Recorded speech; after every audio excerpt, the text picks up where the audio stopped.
महायुतीमध्ये सगळे पालकमंत्री महायुतीचे सगळे पालकमंत्री जाहीर झाल्यानंतर मोठ्या प्रमाणावर नाराजी उसळली. नाशिकचे रायगडचे पालकमंत्री पद रद्द केले. उदय सामंत 20 आमदार घेऊन बाहेर जाणार वगैरे अशा चर्चा सुरू झाल्या.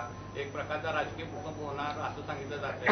काय सांगू शकताय की मी वाद बघतोय त्याची मी वाद बघतोय की कधी बाहेर पडतंय. इतके सारे आकडे असताना अशा प्रकारची चर्चा वारंवार घडवली जाते, त्याच्या पाठीमागचं कारण काय वाटतं आपल्याला? त्याला काही अर्थ नाही.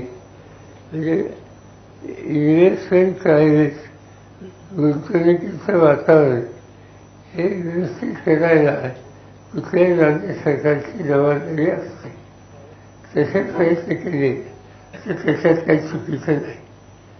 पण ज्या उद्योजकांनी इथंच दिलेलं आहे यापूर्वी घेतले ते आत्ता दाखवायचे, त्याच्यात थोडंसं लोकांना एक फसवणूक केल्यासारखं आहे. काल साहेब युएसआयच्या कार्यक्रमात अजितदादांनी तुमची भेट झाली, त्यानंतर जयंत पाटील आणि अजितदादांची चर्चा सुद्धा खुलेपणाने व्यासपीठावरती पाहायला मिळाली. पुन्हा एकदा राष्ट्रवादी एकत्र येईल असं वाटते? राष्ट्रवादीची चर्चा काही अजिबात झाली नाही. चर्चा एका प्रकल्पाची झाली आणि त्या प्रकल्पाचे प्रमुख कोल्हापूरचे त्यांचं नाव गडिंग्लजचे चेअरमन काय नव्हते.